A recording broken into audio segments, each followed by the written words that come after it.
How does that feel to be the go-to story man in the industry? Well, I don't feel that way, and actually, you know, I'm just so focused on work on a day-to-day basis and on the current project and the next project, and I never step back and look at myself and look at the past and look at this and that. I just work. But there are more and more people who seem to have built on the seeds that we planted with Indigo Prophecy and Heavy Rain, and that's definitely a good thing. I'm proud of all the games I made, and I'm not saying they're perfect or in any way. I'm just saying they remember me a moment in my life and where I was at the time. And the only thing I'm pretty sure is that I did everything I could on each of them. It's like watching a picture of you, 20 years ago and saying, okay, this is what I look like. So with Beyond then, what were the major themes that you were interested in? Beyond, the starting point was really a very sad moment in my life as I lost someone I felt really close to. Beyond probably, what was probably born in a cemetery actually with a coffin, going into this grave, and it's a very, very, very sad and moving moment. And I just thought, okay, what do I have to say about this experience? What else can I say about death that has not been said before? And then the project took it a slightly different direction, and it became also about growing, about learning, about accepting who you are, and about how the different moments in your life makes you who you are. And all this journey until this final moment that we will all have to face at some point. How experimental do you feel?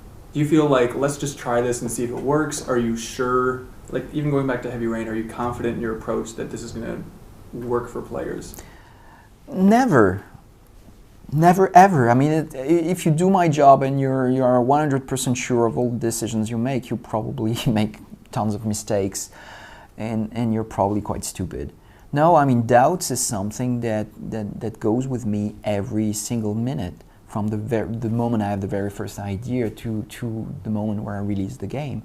No, I'm never sure of anything. I just challenge every idea, and I just question myself all the time. Am I doing the right thing? Is it the right decision? My approach to game design is to say, okay, there are paradigms and rules in video games that I know, that I understand, and that many people out there master very well. But no, let's explore new directions, let's try new ideas and see where it leads. And maybe it leads nowhere. But when you have this approach, it implies that you accept the idea that you may just fail, that you may try things that, you know what, they don't work. And fair enough, because failing is a part of trying, I guess. And sometimes you succeed and you find something that is truly interesting. But it's like, looking for gold in the desert. You just try to dig when your instinct tells you that maybe there's something. And most of the time there's nothing. Sometimes you find something. Well, there are so many mysteries in game design, And what also is interesting with games is that we have so much to explore, because the industry, for whatever reason, seemed to have really focused on the same themes, the same stories, the same types of characters. It's only a tiny part of what interactivity means. Interacting doesn't necessarily mean killing someone. It may mean just changing something in your environment or that will have consequences.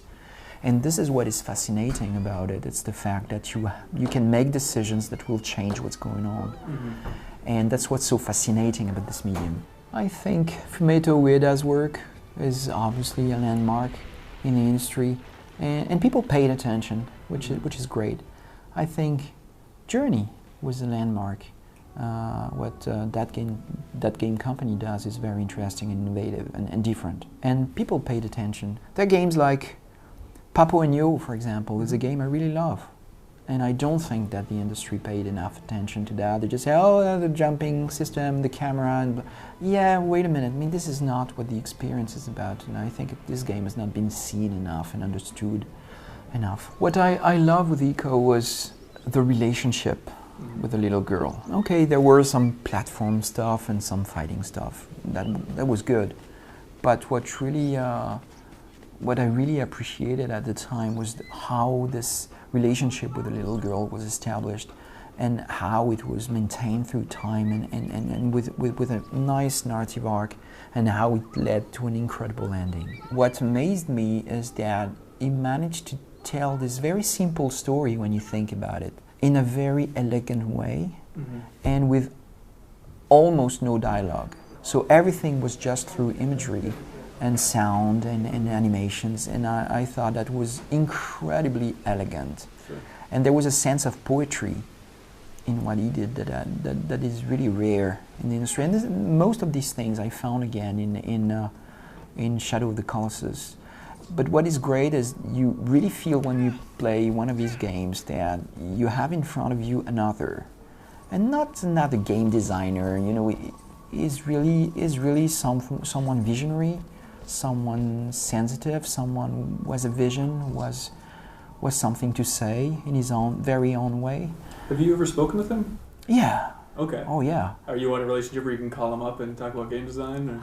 Or? We're not friends, but we met a couple of times in Japan, and it was a great honor for me to meet him, and we talked about our game. He played Heavy Rain and apparently really enjoyed it. Oh, nice. And yeah, it was fantastic. And I was very interested to meet him in person and realize that he was in his 40s like I am, and I think it has a lot to do with the games we make.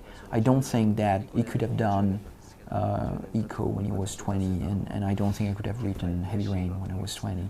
I think there is something about game designer getting older which may make us very boring for a young audience, but at the same time we hope we become more, we try to create things that are maybe deeper and more meaningful for people interested in that aspect of games. Maybe game designers don't express enough, and maybe gamers are not aware of that, but it's something very natural to say, look, I started playing games when I was 10. Okay, I was pretty much born and raised with video games, and since then I played pretty much every game out there on every single platform. But now I'm 44. Don't expect me to design the same games than when I was 20 or 30, just because maybe I don't listen to the same music. I don't have the same interest in films. I don't watch the same films now than when I was 15. My taste have changed, my points of interest have changed. And it's only normal that it reflects in my work. I don't feel like I'm the only game designer in the world feeling that way. I talk to many game designers in the industry, and they all say exactly the same thing. They say, you know what, some of them tell me, I'm tired of making the same games. I wish I could do what you do and just do whatever I have in my mind, and that would be very different. Mm-hmm. My answer is always, why don't you do it? Oh, you know, the market, gamers expect this and that, and my publisher and blah, blah, blah. Yeah, but at the same time, this industry won't change if you just give people what they expect. Mm-hmm. Give them something different, and you will realize that maybe this is what they wanted.